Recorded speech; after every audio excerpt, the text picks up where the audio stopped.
Hello? Is anybody out there in the void? There we go. Okay, it's working now. Oh, the void finally responds.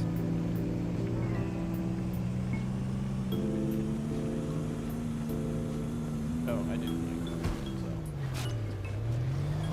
Well, that's okay. We're here. That's me, not you. We're here. Ah. Oh, that skeleton just reappeared. He's dying again. So. I still don't see it. It says it's live. It says it's live. Okay, for me. maybe link the actual thing itself It to says me. it's Here. live for me. Stop gaslighting me, bro. I'm not gaslighting you. I'm Stop on the channel. gaslighting me. Why isn't it live? Why isn't it live? Oh no!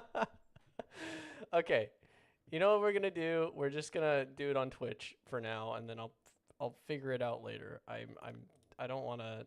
What do the numbers mean? What do the numbers mean? We'll just do it on Twitch. Link the. Just link the Twitch. Okay, well stream. then send it to me. Yeah, I'll send it to you. So while I do that,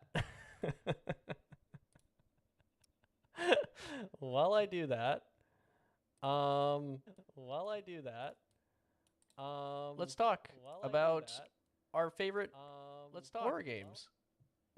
And let's talk about how horror has just been faring as a genre in general. This is very impromptu. I think it's not going to be very directed in general, because we've had a lot of stuff going on in our personal lives, and we're kind of just taking this chance to get the stream going again, and hopefully we can be more consistent in the future. Hopefully things change.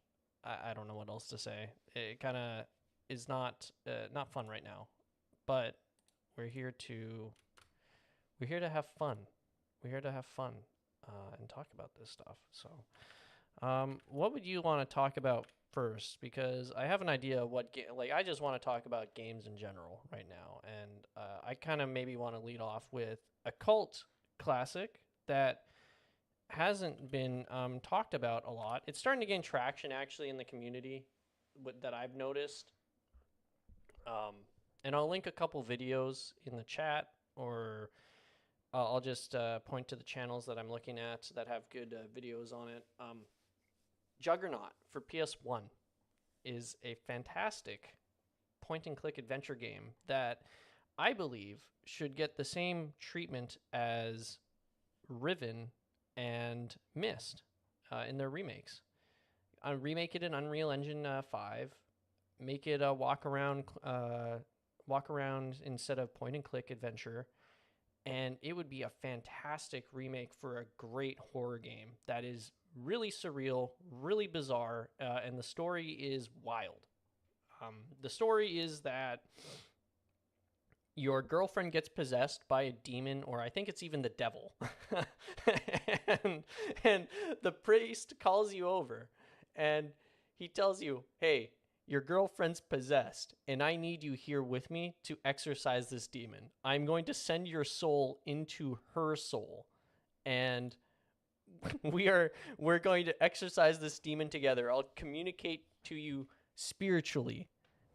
And he sends you in, and you kind of go through her unconscious mind, and you go through several different levels. One of them's like a mansion, one of them's a cyberpunk adventure, one of them's a murder prison, where they're just torturing inmates. Murder prison. They're just torturing inmates for their endorphins and farming their endorphins. It's not really even murder, because they never actually kill any of their inmates. They just keep them on the brink of death to farm endorphins from them, like our world elite. So, Allegedly. Allegedly. But it's really good. It's a fantastic game. It's a gem. If you have the patience to sit through it, I would definitely suggest it. I'll pull up some things here. It's a very bizarre game. World of Long Plays has an amazing video on it. I'll definitely shout him out here. Fantastic, beautiful long play of it all. The nice thing about this game is that what I love about it, it's very particular about its choices of music use. Very silent game. It makes it very eerie, very quiet, very unsettling. Did he just go through that hole? Yeah, because he's in a spirit form right now. I'm not going to spoil it. I'm just kind of showing some of the gameplay right now. I can expand. That's kind of neat. But is that you in the shower in the morning? Yeah. That is me in the shower. Just take the adult body. Yeah. So I want to talk about something even more scary. Holy moly. You already have a bot in the Kick chat, and it is rambling about, like, schizo stuff. Man, it's popping off UFOs, aliens, Santa Claus. Why am I here? AGI, ASI agents. Why am I here? Yeah. What a start. Oh man, the post. Back on topic though. The post-mortem special is really kicking off. Did a few of the construction workers die, by the way? What's with all the skeletons and the ghosts? I talked about it earlier. We've been dead for 3 weeks, and we brought some friends back. Maybe there were some workplace accidents, for sure. But you know what? We don't worry about that. That's a work safe problem. Nothing. That's a work safe problem. Oh, no. Nothing we have to worry about. This stream is scuffed already. You. Anyways, there I banned him. Perfect. Anyways, so back to Juggernaut. Fantastic game. I definitely suggest it. It kind of reminds me of a lot of the other other point-and-click adventure games. There was one particularly that I'm kind of trying to remember. It was Echo Knight. Echo Knight 1 and 2 were fantastic, but they never got translated to English. And I think there's there might be some fan translations. I'm not sure, but all I can find is just videos of the Japanese playthroughs. Very similar games, not as weird and honestly brutal as Juggernaut. I'm seriously considering picking this game up for the collection just because I love it. I absolutely adore this game. Not the cup of tea for everyone, as you can see. It is a very slow game, but if you can kind of get through this slog that Juggernaut is, man. It looks like a surrealist nightmare. It is. It absolutely is. The levels get super bizarre. I'll show you kind of maybe a clip of one of my favorite one, the virtual insurance. So this is the Cyberpunk one, and the music is actually super good. You're supposed to be going to all these other sites to try and find out like who's the programmer behind this Beelzebub corporation virus or something like that. Yeah, on the nose, by the way, Beelzebub Corporation. The music's super bizarre in this game too. What can I say? They're never very subtle when they're haunting or possessing a person. Oh, they're never subtle at all. I mean, you just gotta look around and you'll see. So, definitely, I would suggest this game wholeheartedly. Very, very weird.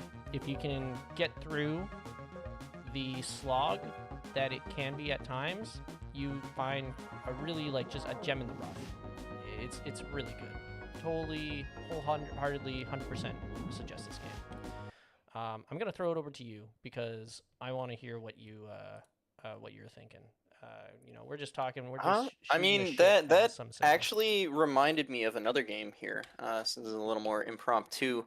I know Marsh covered it, 605K view video, but Desperia, another untranslated little more so point and click / RPG gem.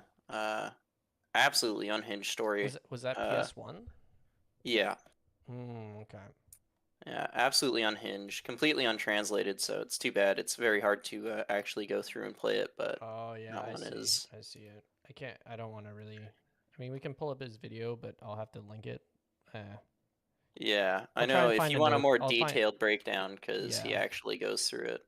It is a 5-hour video, which is insane. That man has put in so much work. I kind of don't want to. I don't want to. Yeah. I'll link it. I'll link it in the chat. Definitely in the same vein as Juggernaut, with a bit more gameplay to it, since there's the RPG aspect rather than just point and click. Yeah, there's so many good games locked behind these archaic point and click adventure formats. So definitely worth a look. I'll link this one in chat just for everyone to see if they want to go watch that. It's really good. I also have to forgive. You'll have to forgive me. I'm tripping over my own words right now. A little frazzled over there. I am a little frazzled over here. So it's the chill in the air, you know, the skeleton that keeps falling over behind you. It's true. He's very scary. I don't like it. He said his name was Phil or something like that, and I don't particularly feel comfortable around people named Phil. So okay.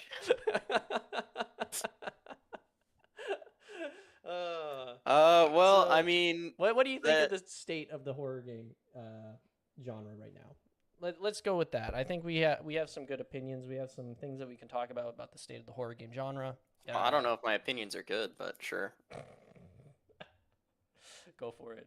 I want to hear it. You lead. The state of the horror game genre. I think it is in a low-key resurgence or renaissance, but it's not in the places that you expect it to be. Yeah, I was gonna comment in the mainstream horror games that you're seeing, like New Dawn, was it New Dawn and Silent Hill 2? Because I think they were made by the same people. You're seeing a lot of this action-oriented survival horror variants, and they're still very it's still very Resident Evil 4. Resident Evil 4, I think, has irreparably damaged the AAA horror scene. And it's not that I'm bothered by it. I think the problem is I worry about the evolution of horror games and how the AAA industry doesn't want to really experiment or try risky things anymore. And the riskiest you did get, and I won't go into detail just because we're streaming, but the riskiest thing I saw was the Abstract Daddy from Silent Hill 2. That was, I think that's a step in the right direction of if you want to create a more impactful horror scene, especially in a psychological horror-esque world like Silent Hill 2. So I think it's okay to kind of go in depth about that, because that is something, it's also symptomatic of having been a game that wasn't trying to be like Resident Evil.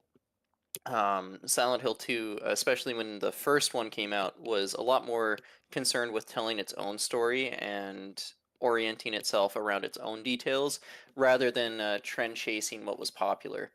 And I'd say it's really a shame to see this kind of happen to a lot of the AAA games industry, because you have a return to standard in the Resident Evil 2 remake, which was a lot more horror oriented. And as you go through the game and as you replay it, you actually have a lot of subtle horror moments where you're just face to face with monsters that are beyond your comprehension, and it slowly loses that horror the more used to the game that you get. mm-hmm. and that's more symptomatic of the modernized control scheme, giving you so much control, allowing you to actually, well, evade so easily, for Yeah. lack of a better word. Yeah, talking to our coworkers earlier, we were talking about how tank controls can definitely make you feel like you're not in control a lot, even against just the regular enemies. So I feel like that gives a lot of credence to horror. Is I wouldn't say like outright clunky controls, but controls that are hard to get a grasp on. And our coworker mentioned Amnesia: The Dark Descent, and that's a fantastic one. And the interesting thing about Amnesia too that I didn't get to add in that discussion is that a lot of the objects you're working with have a weight value. So you don't actually move them as fast as all the other objects like in Half-Life 2 or something like that. You actually have to tussle with the weight of the object you're trying to move, and that's why it can feel a bit clunky. So you're trying to move a rock or a boulder out of the way or a barrel, that's very heavy, and you're going to be fighting tooth and nail to try and move it. And sometimes it's like, oh man, it's not working, it's not working. No, the control scheme is definitely working. You just don't understand that it is a physics and weight based control scheme. Like that, the system works. So Amnesia: The Dark Descent was far ahead of its time in those regards, and especially in regards to control. You know, Penumbra, Black Plague, Penumbra. What was the second one called? I thought Black Plague was the sequel. Oh yeah, it might have been. Yeah, because it was Penumbra and then Penumbra Black Plague. Yeah, and then it was like Penumbra something. I'm really bad with that name, but the Penumbra series is not loved enough, in my opinion. Penumbra Overture. Yeah, Overture, and that not loved enough. Period. That game, especially the second one. If you were a so fan it's of Overture, horror, Black Plague, and then Requiem. Yeah, that's right. Yeah, if you're a fan of horror games and you really liked Amnesia, definitely go give the Penumbra series a try. It's a bit less polished, but it's totally worth your time. 100% worth your time. Totally suggest it. Fantastic games. A lot more focused on character horror, funnily enough. The second one for sure. Especially the second one. Yeah, the second one for sure. The first one was just kind of like you're trying to figure out what's going on and you're exploring into the Alaskan camp outpost. So you're trying to figure out what's going on there, and then the third one just kind of goes really off the rails. I still don't know what happened in the third one. It's all over the place, but sounds like you got to replay it. Yeah, I do. I got to replay a lot of things. The list becomes longer. The true horror of being a gamer. It never ends. I'm oppressed by my own hobby. So, yeah, really, really one of those really good games, I would say. If we're talking about other old ones that didn't get enough love, especially around their release, the Siren, or also known as the Forbidden Siren series, if you have the misfortune of being born in Europe. Siren actually was a very interesting survival horror game. We picked especially that one up with for cheap, a lot of, didn't we? Yep, a lot of interesting mechanics. It's definitely one that is a bit harder to play due to scarcity of actual copies, as well as like how well known it is. Mm-hmm.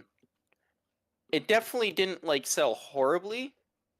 It did get a sequel, Forbidden Siren 2, but I'm not sure if it actually released in NA. I'm not sure about because we got the first game, but I'm not sure. Yeah, if it wasn't actually released in NA. It was only released in Europe. That's weird. That's a weird choice. Yep. It was because it sold so poorly in NA that they just didn't have faith in actually bringing it over. And it was a horror series directly developed by Sony too. So this was this was what was meant to compete with Silent Hill and Resident Evil. And it definitely is a weird game. I'm gonna be honest with you. I think the neatest part about it was the ability to see through the enemy's eyes to pinpoint where they are and how you have to move throughout the map. That was the most unique feature the of sight it. jacking. Funnily enough, I'm pretty sure that's actually only available in the sequel. So the mechanic that the series is most known for wasn't even in the first game. Huh. Yeah, that's weird. That is really weird. Yeah, bizarre series. That one. I have to actually play it along with Fatal Frame, because I was looking at Fatal Frame. We bought Fatal Frame 2 on PS2. So I'm going to play it on the actual hardware here, which is actually what I should do this weekend. But yeah, great game. I'd say, like, I've been tempted to buy an Xbox to play the first Fatal Frame on Xbox for some reason. I don't know why that keeps coming to my mind, like an intrusive thought. But but I do want to play Fatal Frame on the Xbox for some reason. I don't know why. It's just a calling. Why the Xbox specifically? I don't know. I've been wanting an Xbox for so long. You just wanted an now. excuse for the Xbox, huh? Oh, okay. Well, like a little bit off topic, but I do want to buy Crimson Skies. Crimson Skies is a really good game. But Crimson Skies in the original Halo as well. There's a lot of differences between Combat Evolved on the that you can currently purchase online versus the original. Don't even that's actual the horror. real horror. That's the horror right there. Cortana jerking his corpse around in the show was just a metaphor for how Microsoft treats the actual franchise. Oh God, what a joke! Terrifying. So that's awful. Anyways, yeah, I want to play Fatal Frame a lot. Probably gonna play Fatal Frame 2. Interested in buying Fatal Frame 3. So when are you gonna spend $700 on Rule of Rose? Oh, I am shocked. That's the scary part about that game. Is not the game itself. The game itself. Well, I mean, the gameplay is really bad in Rule of Rose. It's honestly not a particularly good game, but because of how scarce it is. Yeah, you're paying like what, 700 US for that game. That's money I don't have. That's money even if I had. It scored a 3 out of 10. Yeah, it's back in the day. It's really not good. Whoa.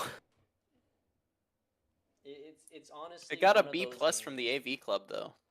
Well, like, the subject matter isn't bad. I find that the subject matter is pretty good for the game, but the gameplay itself really, it's clunky.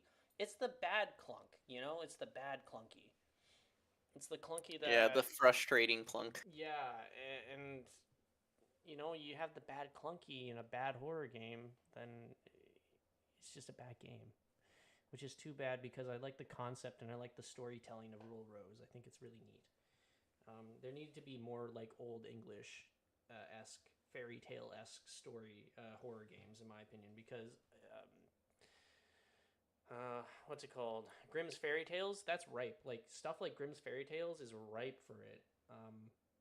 But we just do absolutely with anything like that.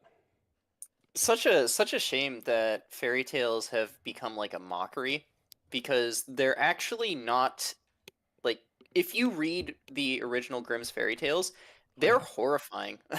Objectively speaking. Well, the one everyone if you're points viewing to them from like a child's perspective. Yeah, the one everyone points to is Cinderella and how to fit these slippers, her sisters cut their toes off. Then they were found to be guilty in trying to cheat, and then they got put to death or something like that. Like, that's wild for a fairy tale. Wow. Yeah, that's... Don't lie to royalty, I guess. I don't know what the moral of that story is. Don't cut your toes. Yeah, something like that. But yeah, the how should I say? There's so much groundwork you can do with a horror game nowadays, especially with the indie titles and what the indie titles are doing with low poly, stuff like that. I know Nexpo just released a video on his Haunted PS1 collection, which it's a pretty good video. I haven't really gotten all the way through it, but you know, it's a haunted PS1. There's some neat concepts in there, but there's nothing too crazy. I've been playing Cultic recently, and Cultic's really good. I really enjoy Cultic. That game is a premium way of how to use 2D assets in a Doom-esque boomer shooter, as some people say, aspect or scenario, I guess. Those probably aren't the right words, but I'm not speaking clearly. I'm kind of not coherent at all. Just a little bit of schizophrenia, Stan. Yeah, tell me about it. I think it's the skeleton. I think it's the ghost Yeah. influence behind the pumpkin. Yep. Yeah, he's kind of creeping me out. He's giving me some of the heebie-jeebies. So, but yeah, Cultic's been fantastic. I would definitely suggest playing it. Bang for your buck is perfect too. You can get about 7 hours if you play slowly. You can get about 7 hours out of the campaign for each of the chapters for $12 each. So $24 for 14 hours right now is a steal of a deal. Definitely go play it. That actually reminds me of another a mod that blew up. How long ago was it since myhouse.wad? Oh man, I think about 2 years ago. myhouse.wad. Fascinating. Very well done. I'm always impressed by the people's creativity and tenacity to compress 2023. files. Like, how big was that WAD? That WAD was probably one of the biggest WADs out there, but it still was compressed really well. Well, it was to show off the new like GZ Doom rescript. So a lot of things that weren't possible before, such as like doors swinging on hinges, levels changing actively as you play through them, was specifically what that like unique software capabilities that wasn't available in Doom engines before this iteration. So it was a technical feat that allowed myhouse.wad to function, and that's part of what allowed it to be so small, right? Because you're only confining it to one map. You aren't loading multiple maps. Yeah, that makes sense. So it's really cool to see people still developing for Doom. That's never gonna stop. I think we're gonna be in 2063. People are gonna be developing Doom on the hologram settings that we have, and they're gonna be playing Doom VR, but it's gonna be Ready Player One, so they're gonna be fighting like virtual demons, and maybe the virtual demons will find a way to break into our reality somehow. So yeah, where's that iteration in a Doom movie? Oh, don't anything but the actual plot. Yeah, anything. Anything but the actual plot of humanity pushing too far. Well, yeah, because humans can't do anything wrong, right? We gotta always be the heroes. Infallible species. Yep, 100%. Man, it's the aliens' fault. Definitely not ours. You want to go start a cult? Already on it. Yeah. Already on it. Yeah. Well, we'll just wait for one guy to clear it all out with a shotgun, a machete, and a couple sticks of dynamite, right? Sorry, a hatchet. Well, speaking of another horrifying thing, we've gotten addicted to Magic the Gathering. That's terrifying. My wallet's terrifying. The bills. It begs for mercy every time I open it to swipe for another demonic tutor. You don't need to buy multiple. You can just swap them out of your decks. Yeah, we could swap them out, but I mean, you could. That's a lot of effort. So I think I'm gonna swipe. Oh, we got a Twitch bot. Yeah, it's okay. Smite him. I'll deal with it. Oh, wait. No. I have a mod in there. Yeah, I'm talking to you, Rusty. Anyways. Is he here? I don't know if he's here. Yeah, he is. Anyways, back on topic. We're breaking character a little there.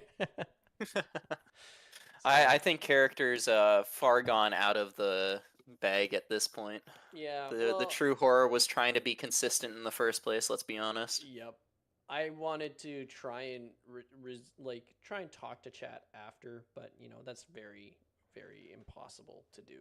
So we'll just kind of wing it. I'm winging it. We're all winging it. I think most people on Twitch wing it all the time. So I don't know. I'm at that point, but yeah, no, I've been really enjoying Magic the Gathering. I've been playing the Squirrel Cult deck, and obviously Cloud Voltron, which you've experienced, and yeah, uh, that's The fact that I didn't even know that replacing counters multiplies them.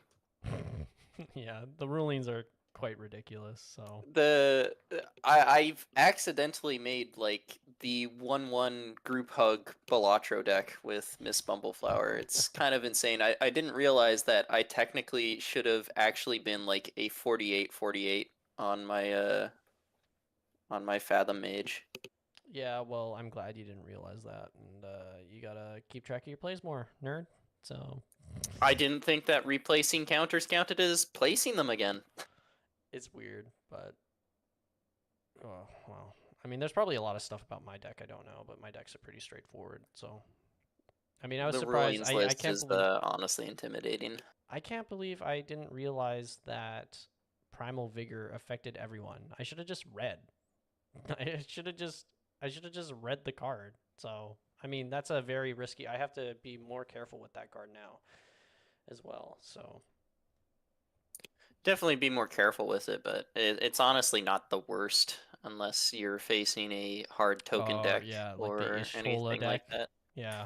The Ishtola deck isn't even a hard token deck. It's like meant to Yeah, be a but you play spellslinger, and tokens. yes, because it's poorly designed.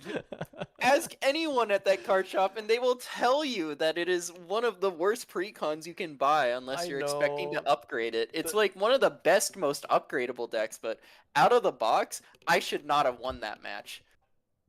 But you did, anyways. You won both the matches. I won by killing everyone else. Oh. That's the worst part. The worst part about the Ishtolo is that it's like really awkward because it's like, well, I just have to ping everyone because them's the rules of the card. Yep. Oh man. So, well, let's get back on topic. We kind of got lost in the sauce there, but that's okay. It's our show. It's our show. We're talking about treasures, trinkets, and treachery here, and well, I betray the audience sometimes by going off topic and weird diatribes. So, So we were talking about indie darlings before you brought up Magic. Well, indie darlings, and also just the general state of the horror genre in general. And I'm I think indie horror is really the way to go if you want a lot of quality horror experiences. As much as I want to say like Silent Hill is great, Silent Hill, the remake, and F have a glaring problem: over reliance on a lot of combat.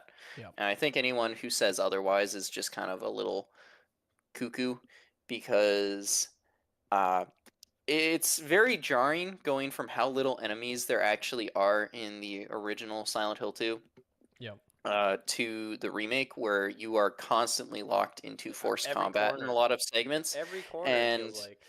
and enemies like they hard run you down and chase you down. I'm not opposed to that, but I should also have the ability to just run away and ignore enemies. Because something that is very frustrating is running out of resources and having the game adjust itself to give me more resources in the dark world rather than actually playing the survival part of survival horror and properly managing my resources and being rewarded for exploring the town, learning more of the story as I explore the town, and then inherently being rewarded so that when I'm in the dark world segments, I have enough munitions to kind of clear out the tighter corridors where I can't run as much, and there's a lot more threats that I need to take care of. Yeah. Yep. That's something that I think a lot of survival horrors are having problems with is bullet scarcity and making you choose whether you want to use your bullets and your weapons, or if you want to use your run away, or if you want to use melee weapons, stuff like that. I think there's definitely a misalignment in combat philosophy in general in a lot of AAA horror games right now. No, absolutely. It's unfortunately it goes back to what we were saying earlier with AAA. Especially Resident Evil 3 remake. That was very very That's so apparent. disappointing. It was so I disappointing. the amount of content that they cut in it too. Yeah, didn't they cut like 2 whole areas out from it? Oh, a ton of areas. Oh. I'd have to actually go back and take a look, but you're missing stuff like the clock tower, the nightmare Yeah, I sequence. thought it was the sewers as Um, well. no, the sewers is there. It's just a much shorter Well, they cut the closed spiders. I burst. know they cut the spiders from it. Yeah, the Central Park. They cut the Central Park as well. Oh my. Because Oh. yeah, there was like a big overgrown worm and stuff like that. I don't Yeah. mind cutting the more unbelievable monsters. I think if you're gonna like, if you're gonna cut them, No. fair's fair. No. But you shouldn't cut them when you have stuff like Plant 42 or the Plant Zombies, like in the Resi 2 remake, and a bunch of other stuff like that. Although I think it wasn't Plant 42. I think is from the original. No, I don't agree with cutting any of those monsters because what the X virus, it was the T virus, right? Why am I Yeah, the thinking T virus. It's a is that Metroid? X parasites. X parasites. Yeah. No, the T virus affects everything. So it's not unreasonable to have such crazy biohazard uh, creatures. So why would you cut something when like it's not? I think there's a misconception about Resident Evil. The first game is definitely a zombie game for sure. Zombies are primary enemies in Resident Evil, but it is not a zombie game. Resident Evil is a biohazard game. There is a reason why it's called Biohazard in Japan, because it is a game about what happens when you mutate biological entities into monstrous horrors beyond human comprehension. That is the core crux of what Resident Evil and Biohazard is as a franchise. And that's why when it went towards a more action-oriented franchise, I wasn't particularly bothered. I just wish the quality was better. Like, I didn't think Resident Evil 5 was a particularly bad game. The reason why Resident Evil 5 was a bad game is because it just was programmed by idiots. It was a terrible. I wish. It was a I wish terrible. we had the. Yeah, I wish we had the footage. I wish of we that. had the clips of our playthrough. That was wild. It's the same thing with Resident I Evil think 6. the I love how we just like reached a point where we were so bored with the main gameplay loop, we just actually went to the theme park. Or not the theme park. I was literally just running around and we were spamming the voice lines, and I kept saying no to you Resi calling 6, me. right? That was In Resi 6, yeah. But to a lesser extent, that definitely happened in Resi 5, because I remember we got to the Aztec temple part, or Yeah. not the Oh, yeah, Aztec, that's where but we yeah, quit. the African temple part where you learn the origins of the T virus, and it was such a frustrating segment because the grenades kept hitting you, but not hitting the hunters off the ledge, Yeah. and it would just that was It was terrible. That was bad. It had such potential because how I try to view a game is I view the game through a potential lens, especially when it's not a good game. That's why I said I like Rule of Rose, but Rule of Rose isn't a good game. But I like the potential of it. I think the story is great. I think the setting's great. The voice acting is actually pretty good. It's the same thing with Resident Evil 5 and 6. I think that because of how Resident Evil setting was turning and how it's logical in a world where biological weapons like, El Gigante and the T virus and everything else exists, like the Las Plagas exist, that they're going to be weaponized by militaries and paramilitary groups, and you're going to have a task force to deal with them. I think it's a completely reasonable extension of the story, but it's just executed so fucking poorly. Like, it's executed by people who think they want, like, people wanted action flick movies. It's like, no, you can have the covert ops be you know, like Code Veronica and stuff. You can have the covert ops be like the original games, and then you can have like those action-oriented games that show the bigger picture of what's going on.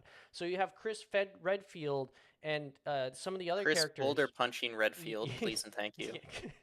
Absolutely. You have him hunting down Wesker, fighting the bigger picture, and then you can have like Jill Valentine or something like that, who's on more of a spec ops mission, dealing with the actual like seedy underside of the T virus dealings and everything, right? You know? No, sorry. Jill's got to be there to have her platonic one-way relationship with Chris. I know. Anyways, you you get what I'm saying, right? There's different ways you can approach this. It's just I feel like the audience is fickle, and I feel like the developers are idiots. So I don't think the audience is fickle because I remember a lot of criticism around the time was exactly what we're talking about. Of way Really? too action oriented. Yeah, a lot of Well, people did not like Resi 6 for how action oriented it was, no, and my same with criticism isn't 5. action oriented. My criticism isn't action oriented. I think that it's appropriate to have action oriented Resident Evil games, but you have to pitch them as like it's a big overarching. It's the bigger picture one. It's the actual combat stuff. That's what it was supposed to be. Resident Evil 5 and 6. That's what they were supposed to be. And then, you know, like I'm saying, have the smaller ones be the like the tank controls, survival horror ones where you're in a spec ops mission. It's fine. Yeah. It was just designed poorly. Like I think if Resident Evil 5 and 6 were designed better, they had a little bit less content in my opinion, because Resident Evil 6 is a slog, dude. Resident Evil 6 is so boring once you get past like 2 campaigns. Well, they definitely rushed the development of 6 because they wanted to do how many campaigns was it in total? Because I know they did exactly what you're talking about, or at least they attempted to do exactly what you're talking about. That was the design philosophy of 6 specifically. Like Chris Boulder punching Redfield field is your more action oriented, and then your Leon campaign was the more horror oriented. Yeah, well, you just have to make that a different game in general. Like you just have to make that a different game in general. So anyways, I think there's a lot of good there, but definitely if you're going to make an action game, you're just going to have to make it good, especially for horror. Like I saw that they remade Layers of Fear for some reason. I don't know why they remade Layers of Fear. Like is there a reason behind that, or is that just a thing they did? I completely forgot that there was a remake for Layers of Fear. Exactly, right? It just happened, and it was like, oh, okay, that's just a remake for Layers of Fear. So, I don't know. Yeah, and they removed the best part, which was the child running into the dresser. Yep, they did. They absolutely did. So, I mean, I think the Germa clip embarrassed them enough to encourage It was them. So good. It was so good though. Flabbergasted. Honestly, it was comedy gold. It was comedy gold. Yep. So, one game I did finish and that some other streamers are playing right now, which is really good, is Eternal Darkness, Sandy's Requiem. I do have the actual like GameCube. I played it on a Trinitron. Magical experience. What a amazing game. I think I'm amazed that this game is slept on. This game is not a survival horror game. A lot of people think it's survival. It has some aspects of survival horror. It is an action horror game. That's what people don't understand about Eternal Darkness. It's an action horror game. You get one weapon that you can use to cut off the zombies' heads and everything, and arms and stuff like that. And you can enchant it to make it do a lot of damage. So you don't even really need to use any of the guns unless you want to like 1 or 2 shot any of like the big horrors. But you can run like the game is built around you enchanting your sword and running around and decapitating and removing limbs from zombies efficiently. The combat in Eternal Darkness is so underrated. It is so good. The game is so smooth. Buttery smooth game. I can't explain it to people. You have to go play it. If you're not going to play it, shame on you. 100% shame on you. You can emulate it. I don't care. I'm not saying the bad word. You can either emulate it, you can go out and buy a copy. It's going up in value because I think some of the streamers are playing it, and a lot of the Zoomers are realizing how good of the game is. Go play it. I'm not gonna spoil anything personally about it. Just go play the game. It's so good. Magical experience, especially for a horror game.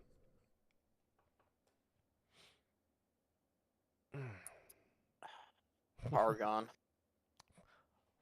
Chadurga. Iconic, honestly. Yeah, no, the spellcasting system's great in it. So, I do want to talk about Eternal Darkness a bit more, but honestly, for the sake of the audience, I just suggest just go play it. Go watch, go play it. It's super good. Yeah, Wonderful no spoilers. Yep. So Pius Augustus would be disappointed in spoilers. 100%.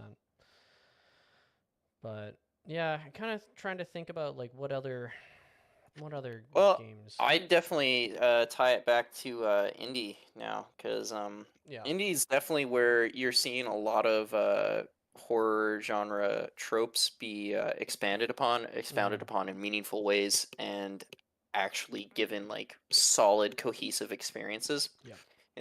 That's one of the criticisms I will give a lot of AAA games, is that they definitely tend to leave you feeling like a wanting more in a lot of cases, especially I hate to keep harping on it, but the Resident Evil remakes definitely just keeps going back to them. Well, when you make something that was so expansive and expanded upon in a meaningful way, like the HD or GameCube remake for Silent Hill 1, or Resident Evil 1, sorry, you create a standard that needs to be enforced, in my opinion, because when you don't enforce it for the subsequent remakes, is very disappointing. Now, granted, a lot of time, a lot of difference in development teams, so it's understandable why there's that many differences. To see them further reduce that in Resident Evil 3, very disappointing, and definitely left me feeling like I wanted more. But speaking of, what would I recommend? It's hard to go wrong with a lot of indie horror titles right now. One that I'd love to highlight, Psychopomp Gold. It's the perfect short experience. It is a very unique experience. Currently on sales for $9.43 Canadian, so I think that's like what, $7 American. Yep. And it is a very unique game. It's much more of a dungeon crawler, isn't it? It plays like a dungeon crawler. It is more of a story game than you would expect. A lot less dungeon crawling, a lot more taking in the environment, a lot of dialogue that you do need to read, because it is something that it demands your attention to the dialogue, because if you aren't paying attention to the dialogue, you just aren't going to enjoy the game, is the one thing I will say. Yeah, and that's definitely where I'll say it's not something that's for everyone. Yeah, I noticed a lot of streamers that were just kind of skipping over a dialogue for some reason, and it's just like, well, you're kind of missing the point of the game, buddy. Yeah, a lot of impatience, but if you like schizo posting, that's the only real way to kind of describe this game. It is something that inherently begs you to question the sanity of not only the main character, but the sanity of the world itself. Because there is very clearly a tangible story, especially if you go for the true ending in the game. And it directly teases the sequel, which is currently in development, and looks to be an improvement in almost every way possible. So you're about to get more content if you do like something, if you do wind up liking Psychopomp Gold. Yeah, something to be excited for. I was also going to point out Signalis. That's a more well-known one for sure, but it's definitely, if you don't know about it, definitely give it a shot. It plays a lot more like a top-down Resident Evil game, and that one's a bit more heavy on the survival horror aspects. You do run out of ammunition. You're encouraged to not fight a lot in that game. The story is very good, encourages multiple playthroughs, so Your first playthrough is going to be great, and your second playthrough it's going to be a lot faster, but you're going to have to figure out what you want to do with it. A very deep and I would say esoteric story, indeed. So, Signalis is another fantastic indie game that I can wholeheartedly suggest. It's nice and cheap, as like all of them are. Let's just be honest. I think the most expensive one we might talk about might be like $30. Who knows? Oh yeah, that's you already covered it with Cultic. Basically, if you want Yeah. both Chapter 1 and Chapter 2, it's gonna run you around $25. Yeah. So it's just beautiful games out right now. What other indie games are there? Because there's a couple other ones that I'm aware of. I'll do a short list of ones that let me have check. captured the public zeitgeist. Yeah. Mouthwashing was very solid. Yeah, I don't know if you Mouthwashing is a have a lot beautiful to say. Okay, so mouthwashing ties back into my argument about developers being afraid to tackle topics that make video games art. And I'm having trouble really describing why video games are art to people, because I feel like in the AAA industry and, I just think people in general, they're afraid to tackle topics that make people or themselves uncomfortable. But the problem is that those topics are what make compelling stories. They're what make you sympathize and make you demonize with characters. I kind of flubbed up there, but you have to pardon. I'm kind of racking through my brain here. But you have to be willing to engage with subject matter that you're uncomfortable with to elicit emotions and responses that you want from the audience. And Mouthwashing did that absolutely perfectly. It engages with topics like we can't we can say it, but I mean I don't want to offend anyone. Say the YouTube friendly version, but it deals with topics like SA, and it deals with topics of self-worth, but also topics of how awful and terrible can a person really be, and how selfish someone can be. Also, the corporatism aspect to it is truly fascinating, because a very important part that not a lot of people pick up on is what's her name? The main girl, forget. the medical girl. Yeah. Yeah. It's been a while since I played it, but she directly mentions in one of her lines, she asks the captain about why there's a lock on the med bay, but there aren't locks on the bedrooms. And that's a huge piece of foreshadowing about the actual story. Yep. And that also just highlights what a corporate hellhole you have to be on like a ship, and then for quote unquote safety standards, you can't lock your own personal room. Yep. It's weird. It definitely feels like it's a bit more close to reality than it is fiction in a lot of weird ways, because of the stuff I hear about. Art imitates life. Yep. So I would wager that if you want video games to be art, you have to go to places that you don't want to go. And I think people either need to buck up or shut up and stop complaining that people don't consider video games art. But I think that sentiment is definitely changing. I think in general, video games, I mean, it depends on what type of art you want. I'm a bit more outspoken about the messed up art because I've grown up with horror and I've grown up with uncomfortable topics. I think it's important to explore these topics in these ways, because it opens channels of conversation about them that most people would shy away from. Well, you want to demonize it, right? You want to demonize and you want to make it bad. And through talking about these things and making not content glorifying it, but content that demonizes it, you can see how bad these things really are. And I think that's a lot of people don't understand, and that's what a lot of the credit card companies and payment processors don't understand, is they just don't want the content at all, and it stifles creativity. If you go and read the Bible, you go and read any other holy book, you go read any other ancient book, man, you will be horrified about the content you find in these books.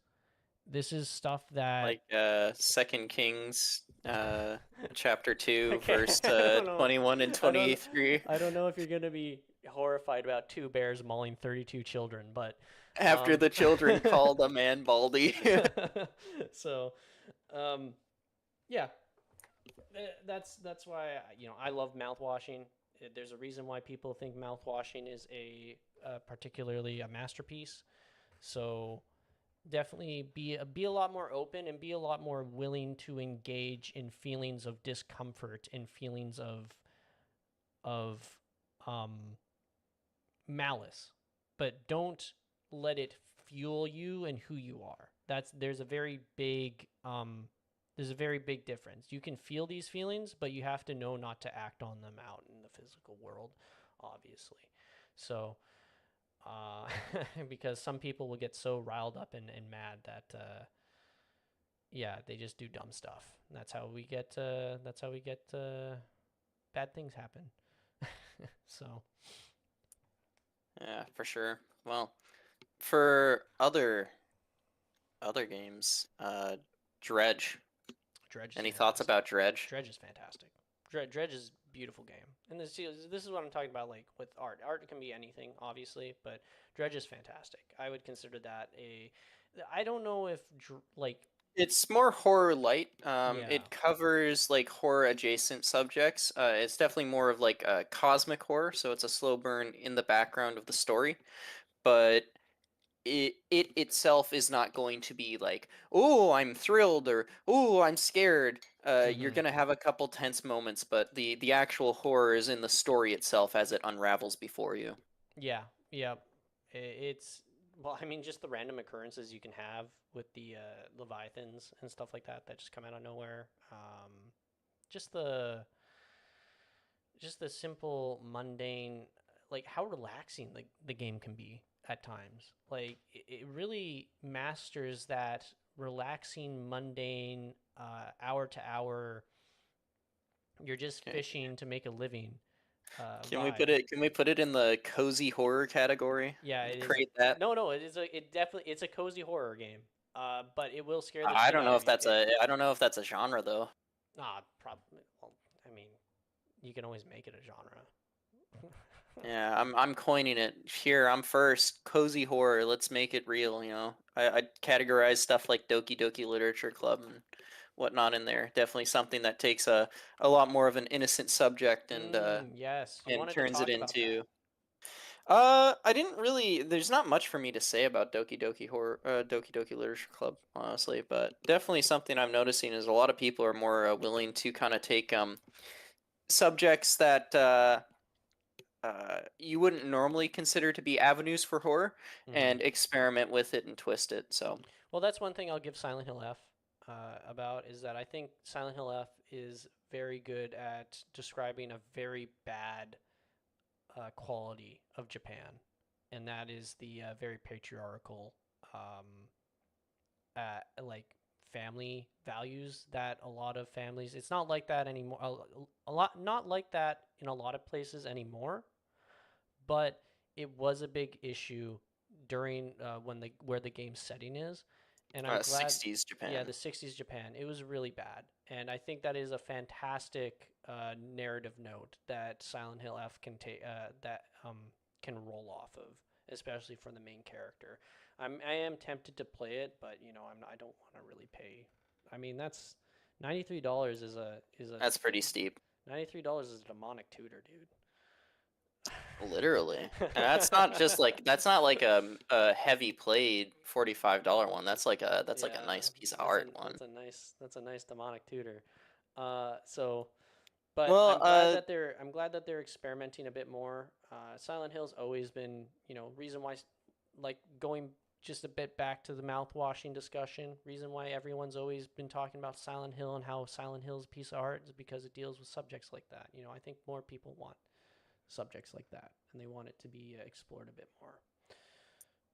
Absolutely. I welcome it I welcome the discomfort that those subjects bring, because if you feel that discomfort, that's what makes it horrifying. That's what makes it good. Yep. You know, you aren't meant to be like, oh man, If you're that sympathizing with it, her dad's so sympathetic. Watch him beat his wife. Yeah. Might wanna go get checked out, but if you're sympathizing with the dad in Silent Hill F, I think you need to go see a therapist or something. There's something a bit a bit wacky there. So, but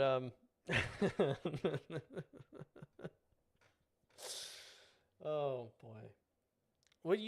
How would you consider Castlevania? Because Castlevania is not really horror, but like it's based off of horror franchises and horror motifs. horror adjacent, Yeah. for sure. I think it's really a shame, because if Konami actually cared about Castlevania, I think you could have a fantastic game where you experience one of like Dracula's invasions from As a like the priest or something. sidelines. As a priest or something. And you're like a secondary vampire hunter, so you aren't as experienced as a Belmont, but you have to go and take out like Orlok or Carmilla. Yep. That would be really cool. Yep. And it's definitely more horror oriented. I think you could take a really fantastic look at the franchise from that angle. It's such a shame that we just don't get anything Castlevania related, except for terrible Netflix series. And I will say that unabashedly, the Netflix series pisses all over what Castlevania is, and what it is to be good. Oh, absolutely. The first season was good. Second season was terrible. Third season was even worse. Why is the god of death swearing up a storm? True. I hate how inelegant. What makes the OG Castlevania so good is that it lives up to that Victorian Gothic era of art, where it's a proper English and subjects that are like very oriented around the game, but the dialogue is so disconnected just because it wants to play up that gothic aspect. Yeah,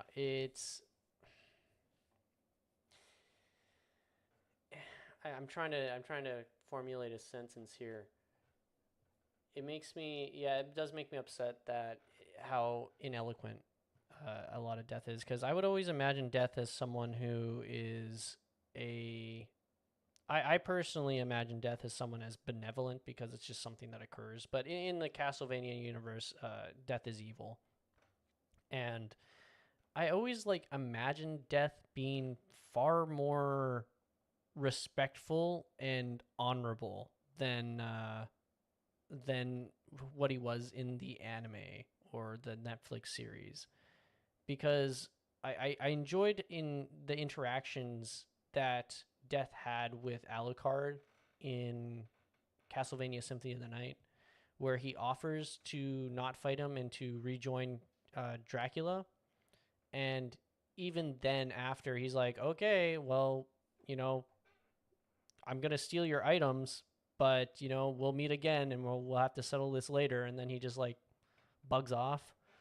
I really enjoyed that there is, even though he stole your items, there is this weird sense of honor between them. It's definitely a lot of little storytelling cues that a lot of games miss out on nowadays, which is a shame. I know you actually mentioned earlier today how Silent Hill was really good at that, with Eddie's breath being constantly cold, and hold on, what was her name? Was it Angela? I think it was Angela.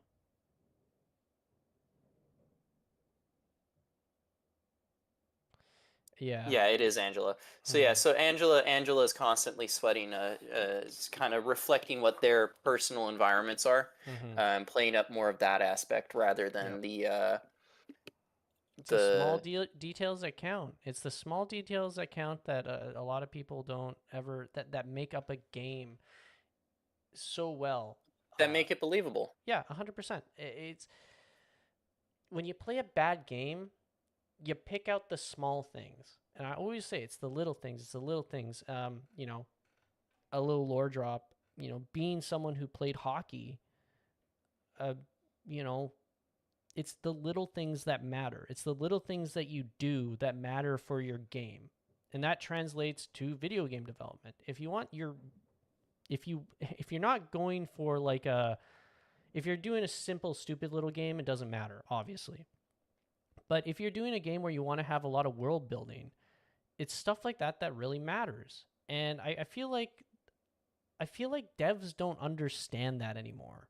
And I really don't want to harp on AAA again, but it really does feel like that. It's just the little things that go missing out of these games, especially in horror games, that make it feel like unbelievable. Like you just kind of like, oh, okay, like the world doesn't feel as lived and breathed in, right? It's definitely a problem that's becoming more prevalent as deadlines get stricter on a lot of these games. They don't have as much time to focus on stuff like that. Monster Hunter Wilds, absolute victim of that, unfortunately. Gotta meet those quotas. Gotta meet those quarterly goals. Oh my gosh, yeah. The spec requirements for the game. It's honestly a shame. You're in for a fright. Oh. Yeah. But speaking of a game that does a lot of the little things correct, Voices of the Void. Ooh, yeah. You've had more experiences playing that game, so I'm gonna let you talk about it because I'm interested in hearing about it. So, Signal Simulator was a game that was just kind of mid. It really was only trying to just be its ambient simulator game. It was cool for what it was. It was cool for what it was, absolutely, but not much of a point to playing it other than just kind of doing the whole simulator shtick. Voices of the Void takes a look at that game and says, what if I actually start to incorporate some of the horror elements that you innately get because you're in such an isolated environment? And so it actually starts to build its own story and starts to have fun with it.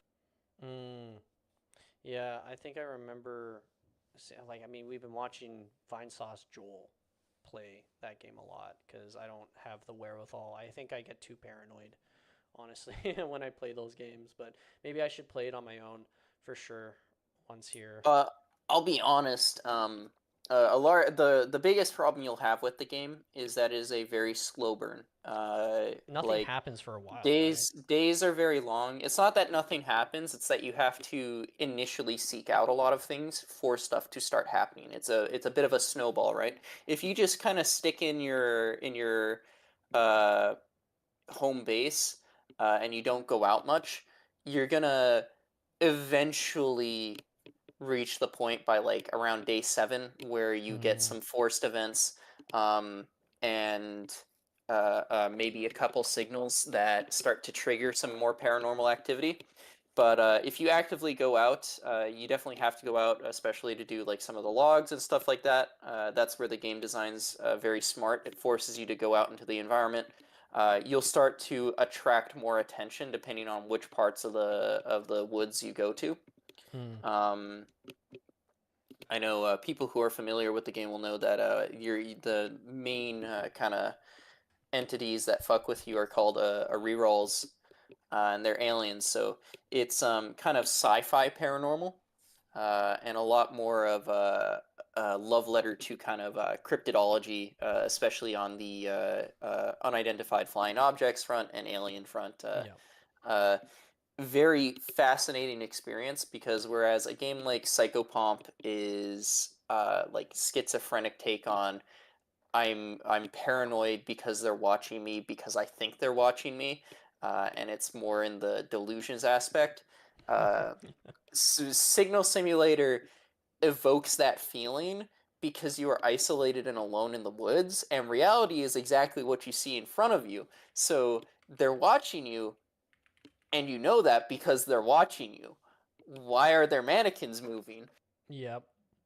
It's a lot of little things like that where it's like, I didn't leave this here. Why is this door unlocked and open?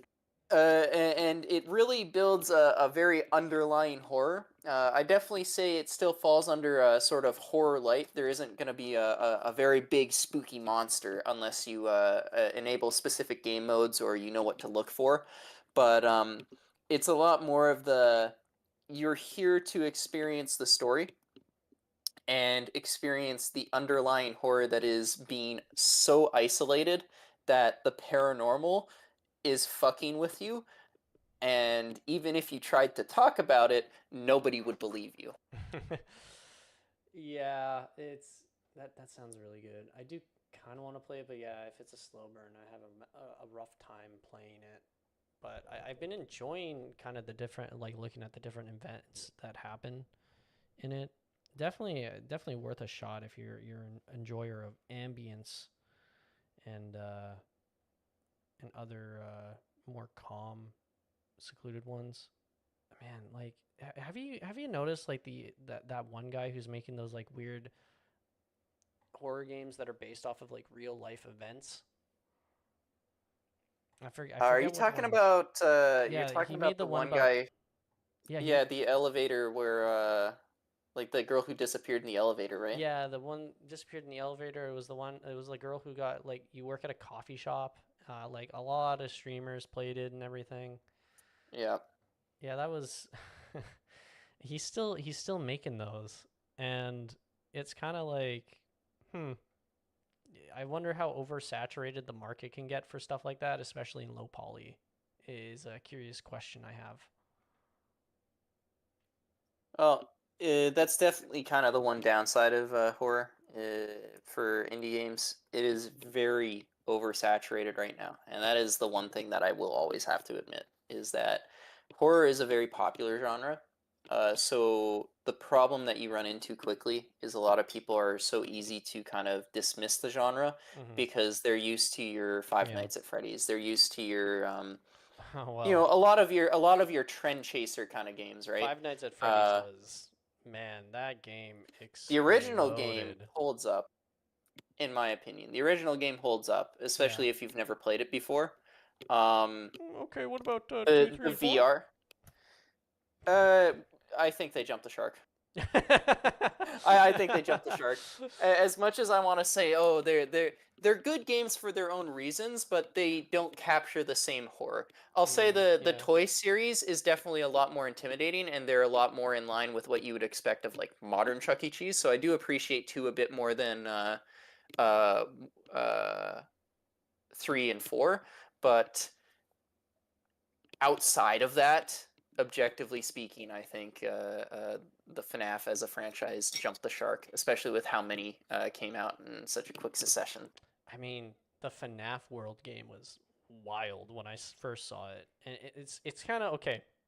Hear me out. Suffers Hear from me the out. Kingdom Hearts syndrome. Yeah, yeah. I was gonna say it. It was super weird. I was like, yeah. Hear me out. Five Nights at Freddy's reminds me of the way that Kingdom Hearts story was structured, and that's super weird. It's super weird because you got to play all these games that you don't really want to play. I think you even had to like play that one weird Beaver and Sons Co. Remake or whatever to get more of the story from for Five Nights at Freddy's. I don't think so. I think that one was just a It's just a fan project. standalone. It was such a good fan project that it actually fooled a couple people. Okay, well, it fooled me. So, but Yeah, no, yeah, the it's fact that you have definitely to not. play all these weird games and everything to get the full story, and the full story is just out of control now, in my opinion. Just absolutely out of Well, control. the who were the devs that made Help Wanted?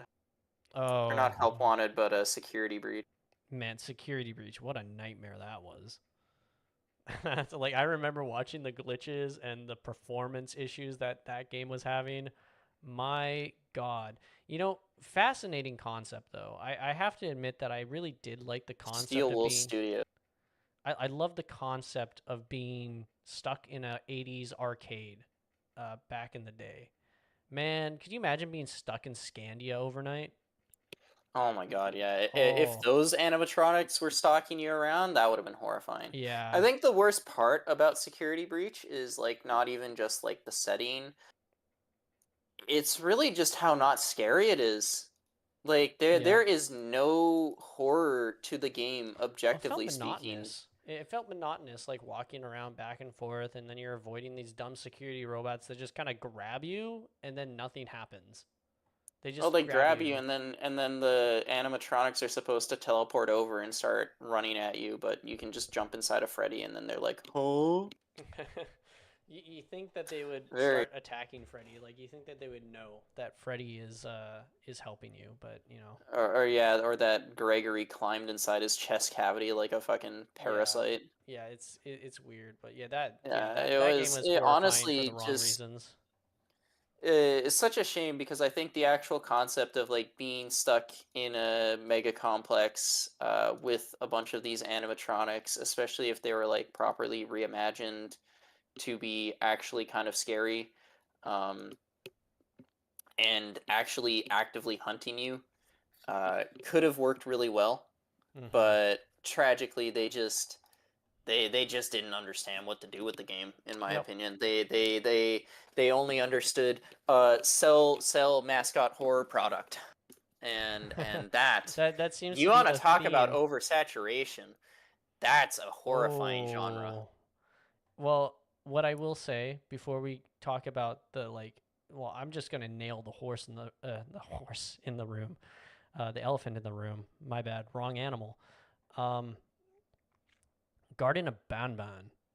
I enjoy how the creator is just Going unhinged. going unhinged.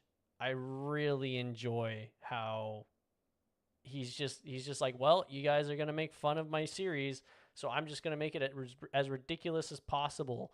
And the latest one, you're just in a prison complex. You're just in a complex hitting rocks, and they're just killing people. With Yeah, Jacksepticeye as yeah, the prison yeah. guard, the prison Insane. guard. It's insane, and I love the padding in it. I love how people were refunding it, and he's just like, I'm gonna pad the shit out of the game. Yep, It's so funny. it is such a it's It's an spite. epitome to everything wrong It with is that genre. it is a video game made out of spite, and I love it. It is so Eh, weird. the worst part is that if you actually have the chance to play the VR Help Wanted for FNAF, the first one, First one was good, the right? first two game modes actually really hold up really well. Is it worth its money? No, definitely not. I'd say if you could get the game for like $5, that's a worthy experience because it's only like what 40 minutes of gameplay Yeah. per game in it. But definitely, like when you go and visit FNAF in VR and you're staring at like the 7 foot tall robot animatronic staring at you, It changes, right? yeah, Yeah, it changes the it dynamic. reignites that spark that the first game kind of gave to you, that made it horrifying in the first place because it's no longer just a scary image on screen. It's like, ah, that is a 7 foot tall robot that wants to fucking murder me and stuff me in a Yep. suit. Yep. So it's definitely really hits you hard when you're in first person, and it's a shame that more VR horror games aren't coming out because I think VR is like a very untapped genre, uh, if it wasn't for the fact that VR is just too expensive. Too expensive, and also you gotta wait until that like. I watched the one video of the guy. I forget his channel name, but he was running around in Skyrim with the treadmill, and I feel like that is the direction you need to go with VR now, especially in a horror game. My God, can you imagine how exhausted you're gonna be playing a horror game in VR? Oh, I'd love to have a VR Silent Hill. Oh, it'd be great. It'd be great. There's so much untapped potential in VR right now because our technology is getting better and better. I'm excited to see what they are going to do with VR in the future. It's going to be pretty interesting. Everyone thought it was going to die out. I thought VR was. I felt that VR was here to stay, but I didn't think it would be doing anything until something like this happened. And now that stuff like this is happening, because there was a couple of esports leagues based around the Pavlov VR where they actually use the treadmill. So you'd be using the treadmill in the VR set, and you'd be playing Pavlov VR, and it was pretty neat. So I think the first horror game that's going to come out that utilizes the treadmill and well, I mean, you could do Half-Life Alyx. I mean, a good test would be using the treadmill and doing the one level of Half-Life Alyx with the big I think it was Jeff, I think. with Jeff. That would be a fantastic test for how a horror game would possibly work in VR. Absolutely. The only problem with the treadmill is that you have to walk very slowly on it. Yep. And like meticulously. It's like not frictionless. There's very much is a friction because you need those pads to be making the connections for it to register your movement. And slower movement is a lot more difficult with it because the slower you want to go, the more that friction is gonna drag. The more it's gonna be able to create that friction tension. Well, it's not going to be perfect, but I think in the future we're going to get better iterations of these things. So I think it's good. I think there's a lot of possibility for VR horror. I mean, I know that Boneworks and I know a lot of people like Cosmodread. Yeah, Cosmodread's really good. Apparently, I mean, I haven't played it. You have a VR headset still, right? I do. Oh, wait. You have to sign into Facebook for it, though. Yeah, MetaQuest. You have to accept all their things. God. It's a pain. The worst part about VR, honestly, okay? The worst part about VR, the scariest part about VR isn't just that it's owned by Facebook and that you have to sign in to Facebook to use it. It's that it installs the most intrusive, most virus-like fucking program that I've ever fucking experienced. And it pisses me off every time I fucking boot up my computer and it defaults to the Oculus virtual drivers. I don't want to use the Oculus virtual drivers. I don't even have my headset plugged in. You shouldn't even be booting when I don't have my headset plugged in. You shouldn't be a fucking program on my computer or a driver on my computer. You should be something that inherently works fundamentally when the headset's plugged in and then snaps off the moment it doesn't detect it. But it fucking stays on because it wants to spy on you and it wants to fucking have every chance it can to swap your fucking microphone on so that it can listen to you. Wants the cameras from the headset on so that it can watch you.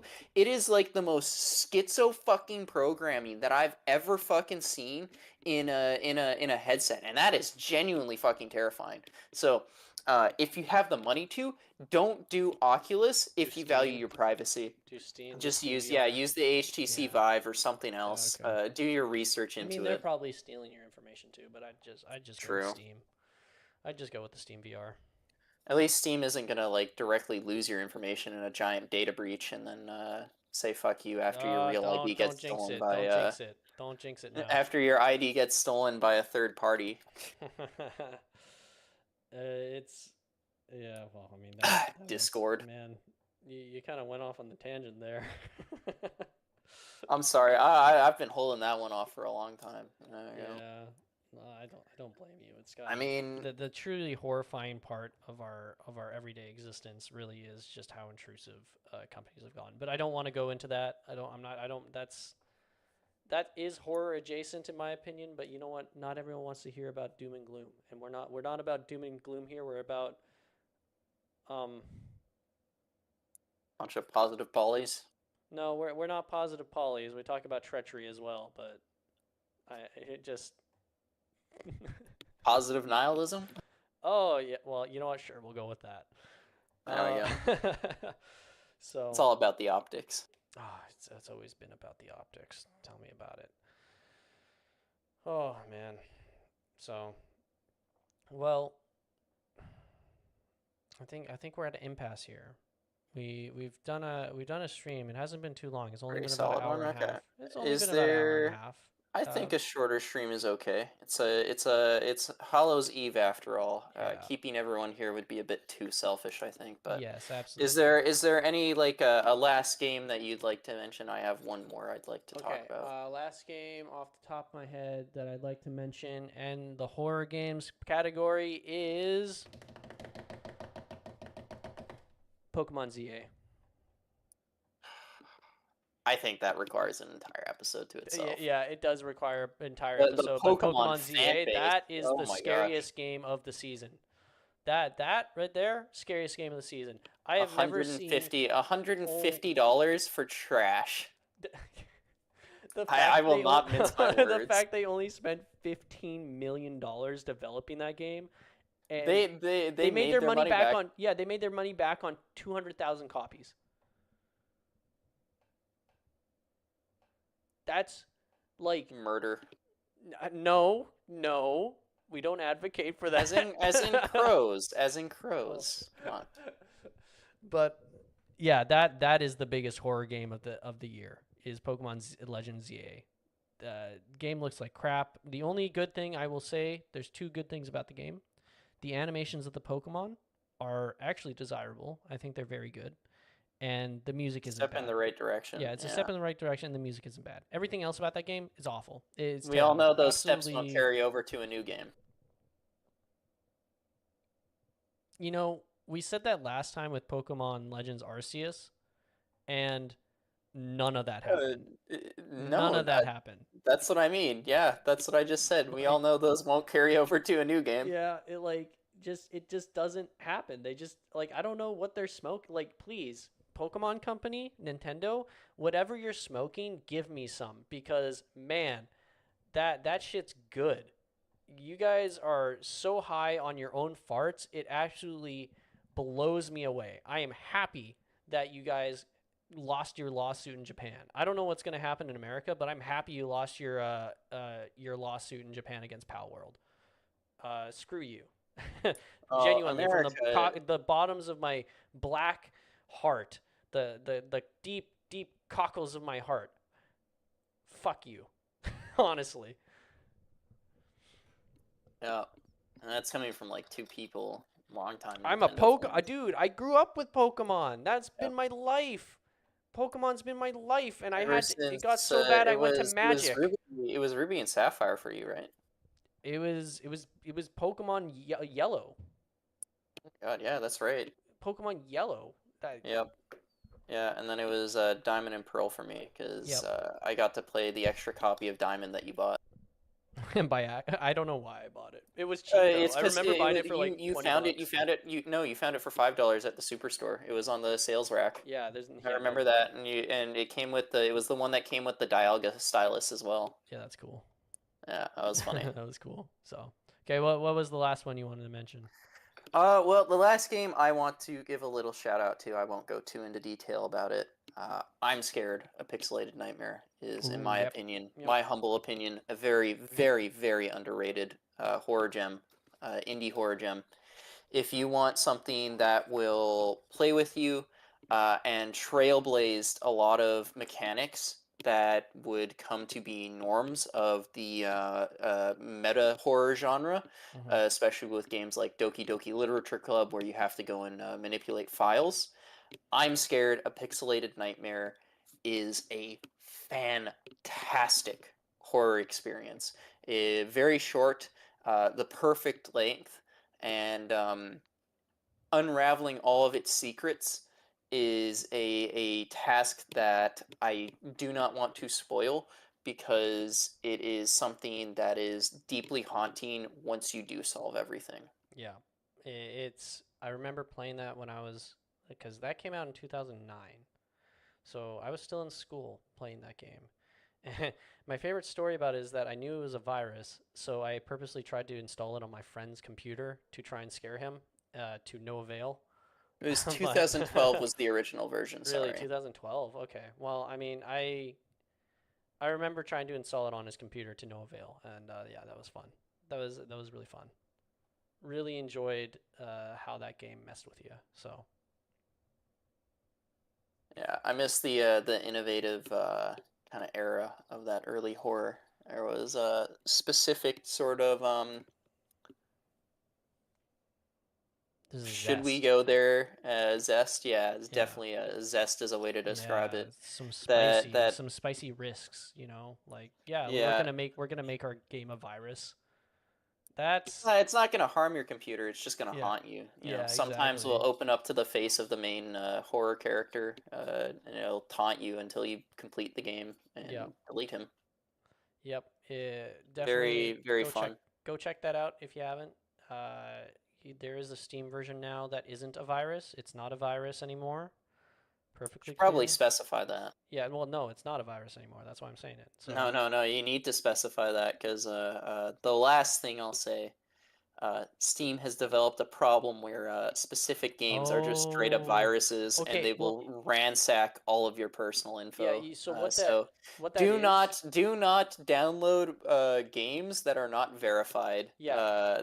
A lot of scam games out there. If you're ever looking at something and you're thinking, I don't know if this is legit, don't. Just don't. Especially if it's like a free game, even if it's a paid game. You know, if you do not know that it's a verified game, don't. There's Play it. that, but also the way they've been kind of getting around the verification is that they upload a legit game and it gets verified and then they update it.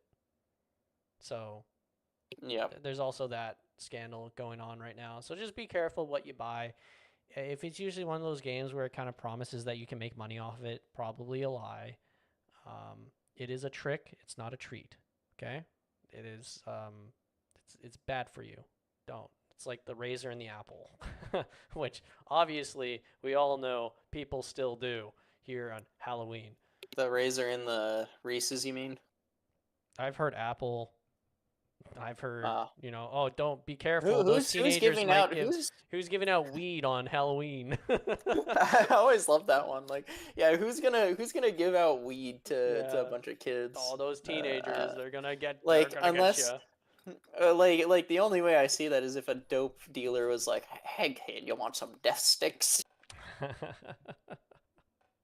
So, know, get them okay. addicted young. I think that's it. Thanks for tuning in to any of you tuning in. I really appreciate it. I'm sure Cecil really appreciates it. Yep. I think a proper way to end this then would be to clarify no dead set timeline on the next stream. Yeah, no, Life it's a is bit up in definitely the a bit air right now. chaotic, so So we'll see. I jinx. think there are occasionally community posts held by Estrantia here, so Yeah, on the I'll YouTube channel, keep which everyone updated. tragedy we couldn't figure out that stream Yeah, I'll today. get that. I'll get that running up and streaming and everything. So, anyways, thanks for tuning in. Happy Halloween and stay spooky out there. Hopefully these guys will go away by next stream. They're kind of creeping me out. I don't like how that Was one this moves. like where did you find the contract to this land? Well, you know what? I think It better have let me not go been talk to Saddam Hussein's dumpster. No, hey. Stop.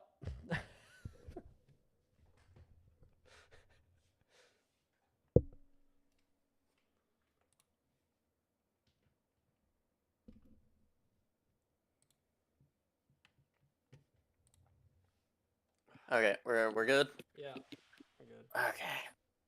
Oh,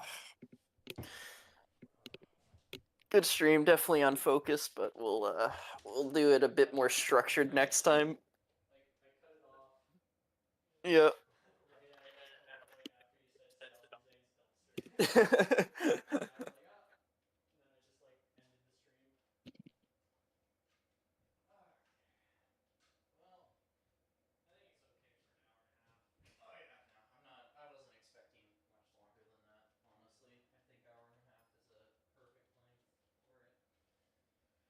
Okay.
uploading the video.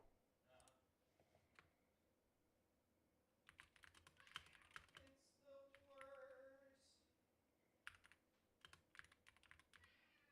Every day this cat is alive, it's just suffering. Every single moment is just agony. Because he has a belly that's so empty. I say we just bring our cards in the car, go in, see what's going on, and then we can go grab them if we want.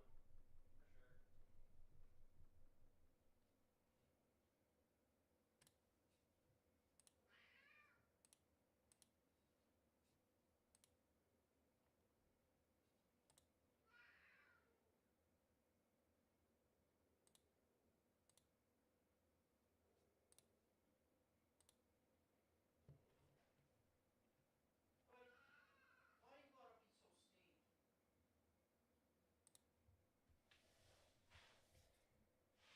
gotta be so steep? Why you gotta be so steep?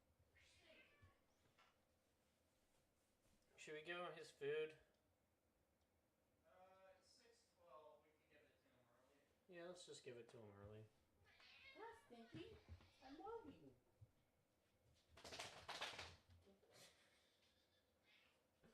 Well. Did you delete the log comment or did Rusty? Rusty did. Rusty did, dude. It took him like 30 minutes to notice. It's okay.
I just hear the. He's just fucking gone.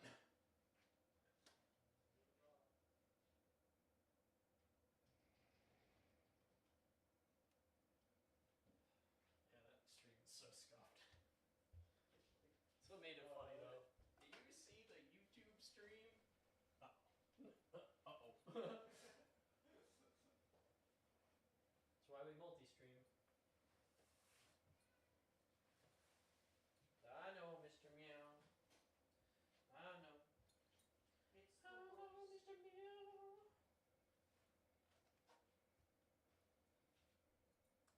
It's the worst thing in the world, Mr. Meow.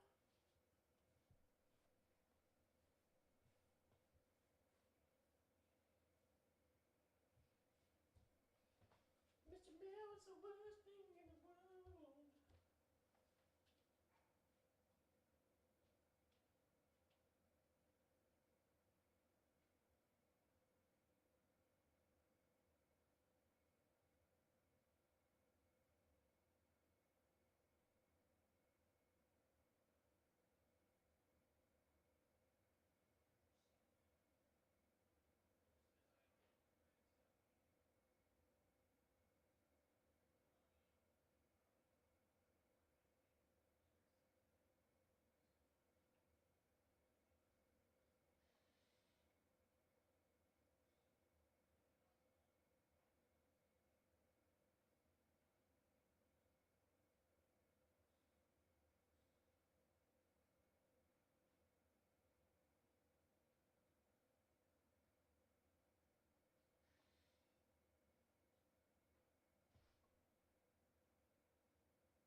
brain cells.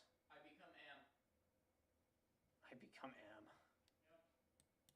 Words cannot describe every ounce of hate that I have for. It's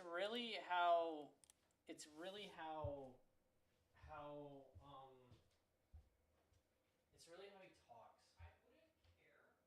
Okay, I wouldn't care about how he talked if he didn't fucking insist he knew a ruling. When I literally discussed with John the cursed mirror play. This is how this interacts, correct? Yes?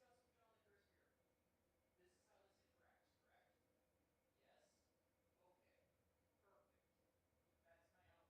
Do you like that outplay to destroy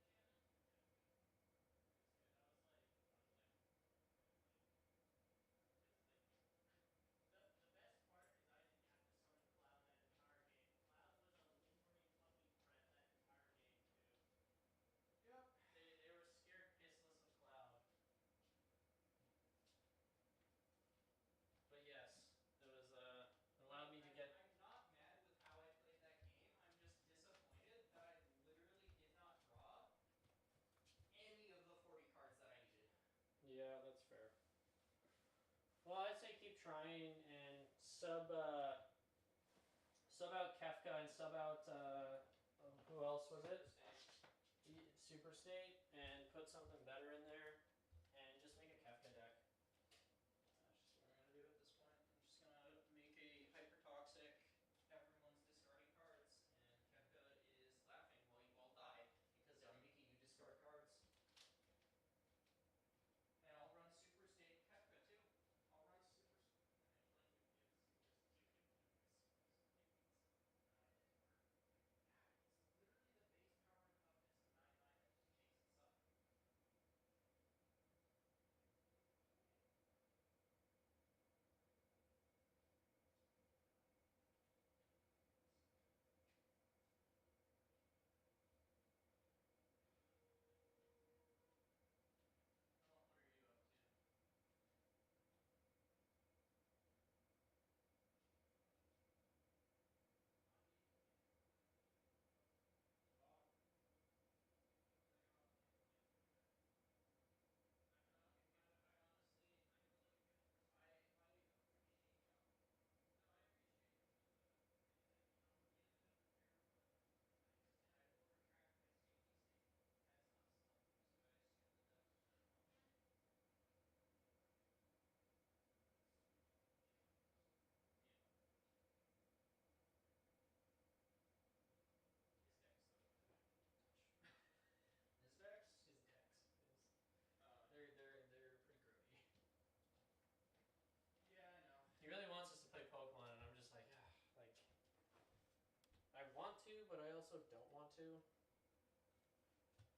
The way I break it down is that it's just. Oh, I think he went to hockey. Oh, he went to hockey. Oh, yeah. His classes are here. Yeah, he went to hockey. I could. Yeah, does he have his hockey equipment outside? No. His hockey stuff is still here. Who's got an argument? Oh, you want to play Battlefield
Also, your mic sounds just fucking fantastic. I was like, huh? No. Let's go.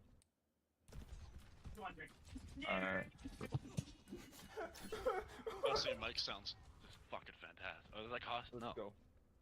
Did someone just say the hard R in the background? Yeah, I heard that too. Oh I thought that no, was just me, no. bro.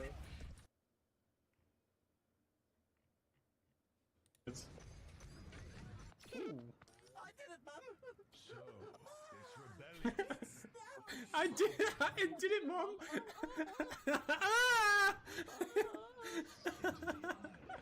Like a what?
Come here, Aku.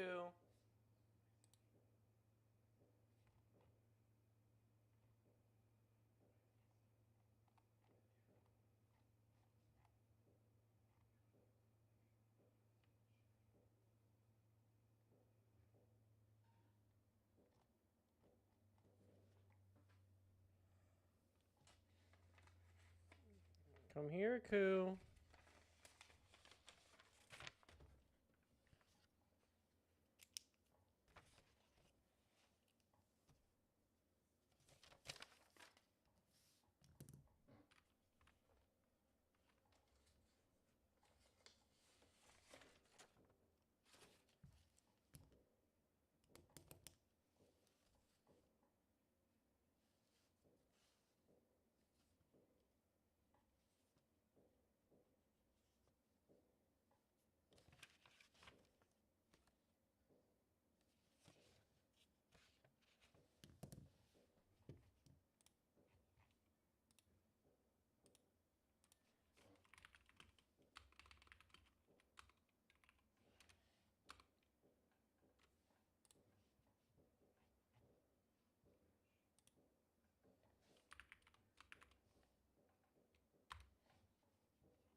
think I'm done upgrading.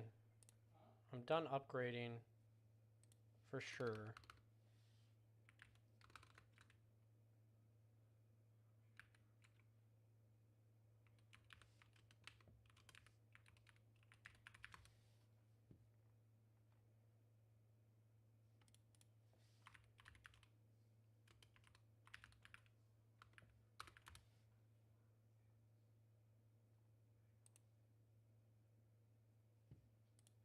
I am done upgrading for sure.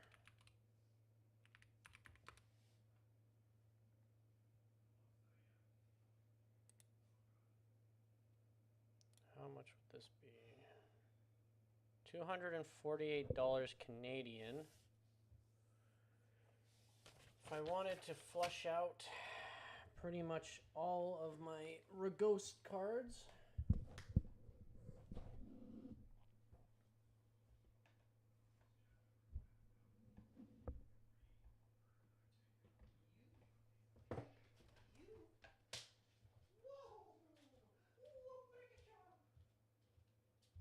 Yeah, if I wanted the Reghost cards.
That's okay.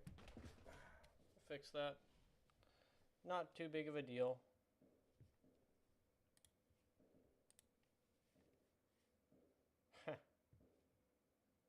Funny.